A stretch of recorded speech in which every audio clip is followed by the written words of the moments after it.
ओम शांति। सुनते हैं आज 27 सितंबर 71 के अव्यक्त महावाक्य। आज की अव्यक्त वाणी का टाइटल है स्नेह की शक्ति के द्वारा सत्यता की प्रत्यक्षता। आज की वाणी में बाबा ने बड़ी सुंदर सुंदर बातें बताई। क्या बताया? मखमल की जूती बाबा ने कहा मखमल की जूती कैसे लगानी है। बहुत सुंदर बाबा ने आज और सुन के बड़ी खुशी होगी। दूसरा, मेंढकों की ट्रा का दृश्य क्या है। बाबा ने कहा मेंढक ट्रा करते हैं ना, उसका दृश्य बाबा ने बताया। फिर एक और बड़ी गहरी बात बाबा ने बताई, प्रिय कौन है और अति प्रिय कौन है। वाह, दो प्रकार के बच्चे, प्रिय और अति प्रिय। फिर बाबा ने कहा बड़ी जिम्मेवारी वाली आत्माओं की निशानी क्या है। लास्टली चलते फिरते कर्म करते क्या स्मृति में रखना है, मनसा में क्या स्मृति रहे। तो सुनते हैं 27 सितंबर 27 सितंबर 71 की मुरली, स्नेह की शक्ति द्वारा सत्यता की प्रत्यक्षता। इस समय सभी की स्मृति में व नैनों में क्या है? एक बात है व दो हैं, व एक में दो हैं। वह क्या है? तो सबने कहा एक ही बाप है। आज सभी एक मत और एक ही बात पर है। अच्छा, इस समय तो एक बात है, लेकिन वैसे वर्तमान समय स्मृति में व नैनों में सदैव क्या रहता है? सिर्फ घर जाना है, यह याद रहता है। सर्विस करने बगैर कैसे जाएंगे? वर्षा भी अपने लिए तो याद रहा, लेकिन दूसरों को भी वर्षा दिलाना है, यह भी तो याद रहना है। हर कदम में स्मृति में बाप की याद और साथ साथ सर्विस व सिर्फ याद रहती है और रहनी चाहिए। चलते फिरते कर्म करते अगर यह स्मृति में रहेगा, अब सुनिए बड़े ध्यान से, क्या स्मृति में रहना चाहिए? चलते फिरते कर्म करते हम हर समय ईश्वरीय सेवा के अर्थ निमित्त हैं। हाँ, स्थूल कार्य करते भी ईश्वरीय सेवा के निमित्त हैं। यह स्मृति में रहने से, सदैव निमित्त समझने से कोई भी ऐसा कर्म नहीं होगा जिससे डिससर्विस हो। यह स्मृति भूल जाती है, तब साधारण कर्म व साधारण रीति समय जाता रहता है। जैसे देखो, कोई विशेष सर्विस अर्थ निमित्त बनते हो तो जितना समय विशेष सर्विस का रूप सामने होता है तो उतना समय की स्टेज व स्थिति अच्छी होती है ना, क्योंकि समझते हैं हम इस समय सभी के सामने सर्विस के लिए निमित्त हों। ऐसे ही स्थूल कार्य करते हुए भी यह स्मृति में रहे कि इस समय मनसा द्वारा विश्व को परिवर्तन करने की सेवा में उपस्थित हों। तो क्या स्थिति रहेगी?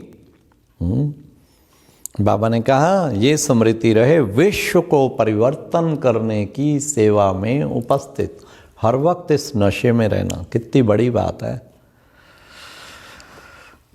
अटेंशन रहता है, चेकिंग रहती है। बाबा ने कहा इस प्रकार अगर सदा अपने को विश्व की स्टेज पर विश्व कल्याण की सेवार्थ समझते हो तो फिर साधारण स्थिति व साधारण चलन वाल बेलापन रहेगा? नहीं रहेगा ना। और कितना समय व्यर्थ जाने से सफल हो जाएगा, जमा का खाता कितना बढ़ जाएगा। ऐसे कोई के ऊपर, फिर बाबा ने कहा ऐसे कोई के ऊपर बहुत बड़ी जिम्मेवारी होती है, तो क्या निशानी? तो एक एक सेकंड अपना अमूल्य समझते हैं, हल्केपन से नहीं चलेंगे। अगर 1-2 मिनट भी व्यर्थ चला जाए तो उनके लिए वह 2 मिनट भी बहुत बड़ा समय देखने में आता कि मेरे क्या 5 मिनट बताओ वेस्ट हो गए। जिसकी बहुत रिस्पॉन्सिबिलिटी होती ना बहुत टाइम की वैल्यू होती। तो सभी से बड़े से बड़ी जिम्मेवारी किस पर है? आपके ऊपर है ना।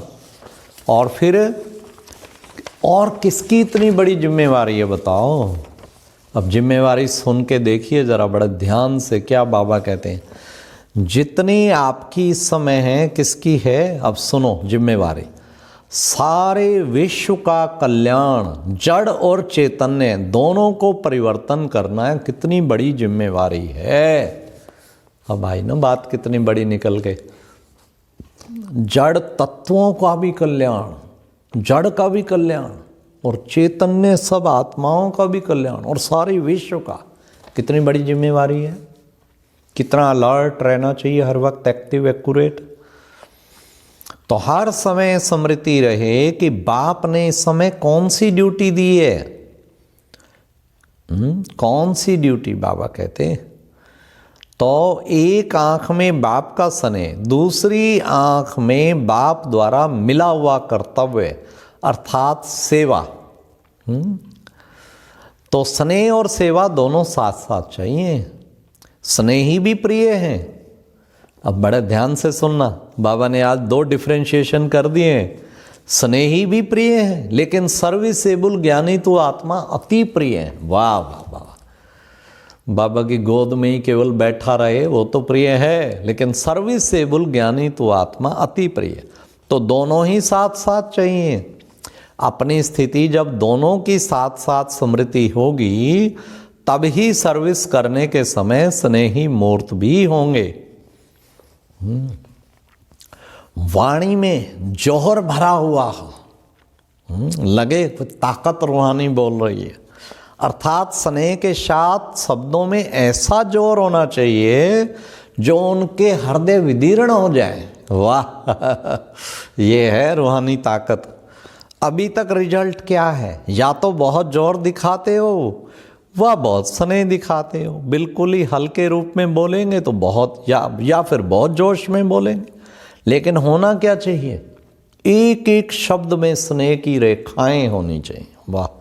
फिर भले कैसे भी कड़वे शब्द बोलेंगे हृदय में लगेंगे जरूर, लेकिन वह शब्द कड़वे नहीं लगेंगे, यथार्थ लगेंगे। अभी अगर शब्द तेज बोलते हो तो रूप में भी तेजी का भाव दिखाई देता है जिससे कई लोग यही कहते हैं आप लोगों में तो अभिमान बहुत है और अपमान भी करते हैं। लेकिन एक तरफ करना क्या है, अब सुनो बड़े ध्यान से, लेकिन एक तरफ ठोकते जाओ और दूसरे तरफ साथ साथ स्नेह भी देते जाओ। क्या बाबा ट्रेनिंग दे रहा है सेवा की, कैसे सुनाना है। एक तरफ ठोकते जाओ दूसरे तरफ स्नेह भी देते जाओ।